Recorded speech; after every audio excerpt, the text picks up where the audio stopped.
Capítulo 3. Espiritismo. Era yo todavía un chaval de 12 primaveras, cuando solícito con alguien que ansioso investigaba los misterios del más allá, me propuse también inquirir, indagar, investigar en el terreno inquietante del espiritismo. Entonces con tesón de clérigo en la celda, estudié innumerables obras metafísicas. No está de más citar autores como Luis C. Uribe, Camilo Flammarion, Kardec, León Denis, César Lombroso, etc. El primero de una serie de Kardec ciertamente me pareció muy interesante, mas tuve que releerlo 3 veces con el ánimo indiscutible de comprenderlo íntegramente. Posteriormente convertido realmente en un verdadero ratón de biblioteca, confieso con franqueza, sin ambajes, que me apasioné con el libro de los espíritus, antes de seguir con muchísimos otros volúmenes de enjundioso contenido. Con mente impenetrable para cualquier otra cosa que no fuese el estudio, me encerraba muy largas horas dentro de mi casa o en la biblioteca pública, con el anhelo evidente de buscar el camino secreto. Ahora, sin presumir de sabio, sin vanagloria alguna, solo deseo en este capítulo dar a conocer el resultado de mis investigaciones en el terreno espiritista. Mediums. Sujetos pasivos, receptivos, que ceden su materia, su cuerpo, a los fantasmas metafísicos de ultratumba. Es incuestionable que el karma de la mediumnidad es la epilepsia. Obviamente los epilépticos fueron mediums en sus vidas anteriores. Experimentos. 1. Cierta dama, cuyo nombre no menciono, veía constantemente el fantasma de una mujer fallecida. Este último le decía al oído muchas cosas. En solemne sesión espiritista cayó la dama en trance, el fantasma obsesor le indicó a la redicha medium escarbara en determinado lugar de la casa, pues allí, se le dijo, encontraría un gran tesoro. Se siguieron las indicaciones del fantasma, desafortunadamente el tesoro no fue hallado. Es incuestionable que la fortuna esa, solo era una simple proyección mental de la psiquis subjetiva de los asistentes. Obviamente esa gente resultaba en el fondo muy codiciosa. 2. Allende el tiempo y la distancia, muy lejos de esta mi querida tierra mexicana, hube de internarme en el estado Zulia, Venezuela, Suramérica. Huésped de mi anfitrión, en su campestre morada, debo aseverar que por aquellos días fui testigo presencial de un acontecimiento metafísico insólito. Conviene ratificar para bien de mis lectores, que mi redicho anfitrión era, fuera de toda duda y dicho sin ambajes, un personaje demasiado humilde, de la raza de color. Es incuestionable que aquel buen señor, por cierto muy generoso con los necesitados, gastaba con salero, de su propiedad, en ricas comilonas. Residir en el hotel entre gente cultivada o resentirse contra alguien por algún motivo, era para este buen hombre, algo imposible, ciertamente prefería resignarse a la tarea, con su suerte, en los duros infortunios del trabajo. Huelga decir en gran manera que aquel caballero de marras parecía tener el don de la ubicuidad, pues se le veía por doquier, aquí, allá y acullá. Cualquier noche de esas tantas ese distinguido caballero, con mucho secreto me invitó a una sesión de espiritismo. Yo, en modo alguno quise declinar tan amable invitación. 3 personas reunidas bajo el campesino techo de su hacienda, nos sentamos alrededor de una mesa de 3 patas. Mi anfitrión lleno de inmensa veneración abrió una pequeña caja que jamás abandonaba en sus viajes y de ella extrajo una calavera indígena. Posteriormente recitó algunas hermosas plegarias y clamó con gran voz llamando al fantasma del misterioso cráneo. Era la medianoche, el cielo estaba encapotado con negros nubarrones que siniestros se perfilaban en el espacio tropical, llovía y truenos y relámpagos hacían estremecer a toda la comarca. Extraños golpes se sintieron dentro del interior del mueble y luego definitivamente violando la ley de la gravedad, como burlándose de los viejos textos de física, la mesa se levantó del piso. Después vino lo más sensacional, el fantasma invocado apareció en el recinto y pasó junto a mí. Por último la mesa se inclinó hacia mi lado y la calavera que sobre este mueble se encontraba, vino a posarse en mis brazos. «Ya basta», exclamó mi anfitrión. «La tempestad está muy fuerte y en estas condiciones tales invocaciones resultan muy peligrosas».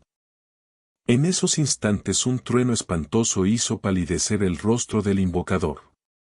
3. Ambulando cierto día por una de esas viejas callejas de la Ciudad de México, DF, movido por una extraña curiosidad hube de penetrar con otras personas en una antigua casona, donde para bien o para mal, funcionaba un centro espiritista o espiritualista.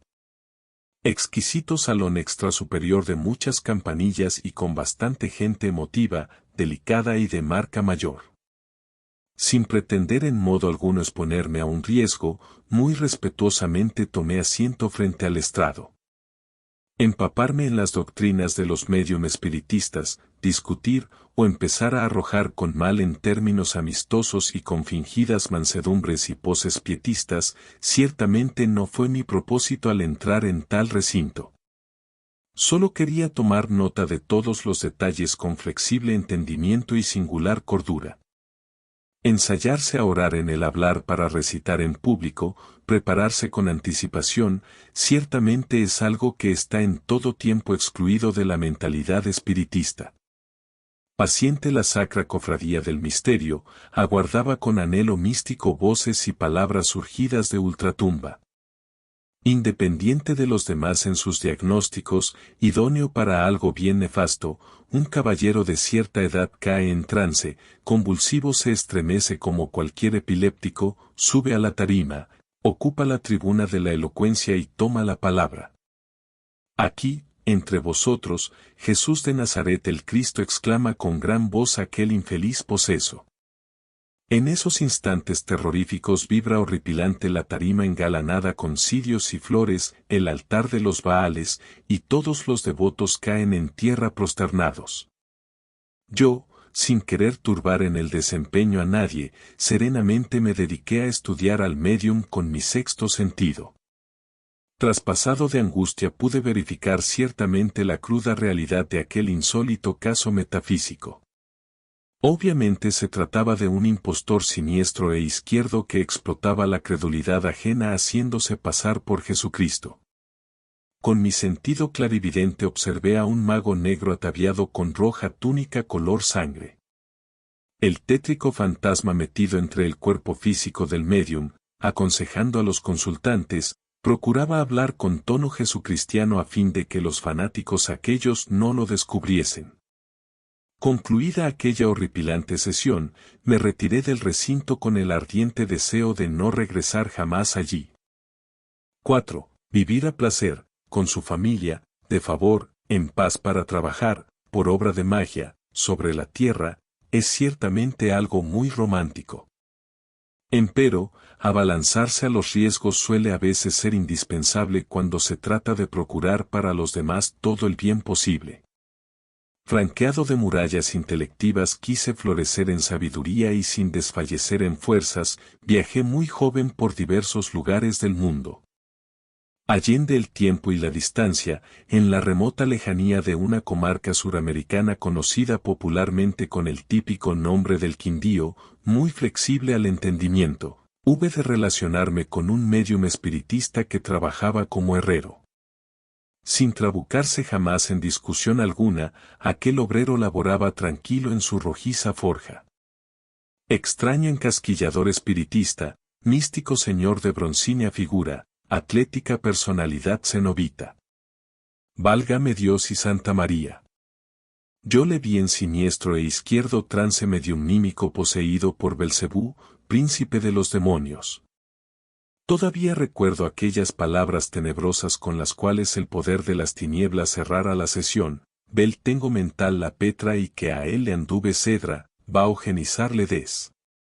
Luego firmaba, Belcebú. Herrero paradójico anacoreta. Arrepentido le hallé al siguiente día del izquierdo aquelarre espiritista, entonces juró solemnemente en nombre del eterno Dios viviente no volver a prestar su cuerpo físico al horror de las tinieblas. Algunas veces le sorprendía en su fragua consultando muy sinceramente el devocionario espiritista de Kardec. Posteriormente aquel caballero de Marras me invitó lleno de místico entusiasmo a otras tantas exhaustivas sesiones mediunímicas, donde con ansia infinita evocara a Juan Hurtado el Mayor.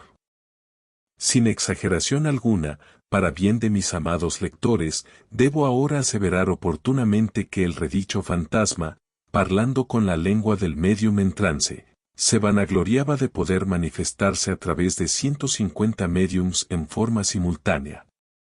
Concluir con un discurso, a alguien, de listo, en consonante, es ciertamente muy normal, empero, pluralizarse en 150 discursos, simultáneos, diferentes, me pareció en aquella época algo asombroso.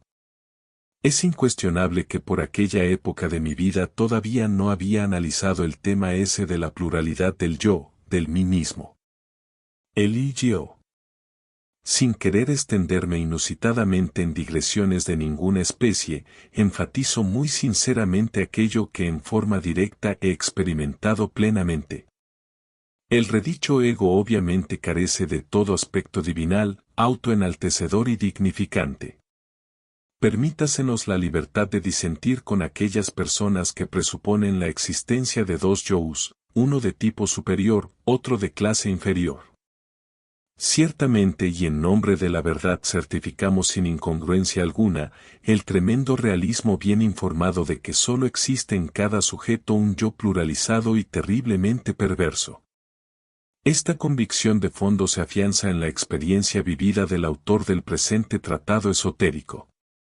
En modo alguno necesitamos exteriorizar ideas inmaduras, jamás cometeríamos el desatino de aseverar utopismos descabellados. Nuestra aserción tiene muy abundante documentación en todos los libros sagrados de los antiguos tiempos. Como ejemplo viviente de nuestro aserto, no está de más recordar las cruentas batallas de Arjuna contra sus amados parientes, los yous, en el Bhagavad Gita. El canto del Señor. Ostensiblemente tales agregados psíquicos, subjetivos, personifican evidentemente a todo ese conjunto de defectos psicológicos que llevamos dentro de cada uno de nosotros. En rigurosa psicología experimental resulta patente el embotellamiento de la conciencia dentro de tales yous subjetivos. Eso que continúa más allá del sepulcro es pues el ego, un montón de ellos diablos, los agregados psíquicos. Resulta palmaria y manifiesta la identificación de tales agregados psíquicos en los centros espiritistas o espiritualistas. Es notorio y evidente que esos yos diablos debido a su multiplicidad, pueden entrar en muchos cuerpos mediunímicos como en el caso de Juan Hurtado el Mayor, para su manifestación.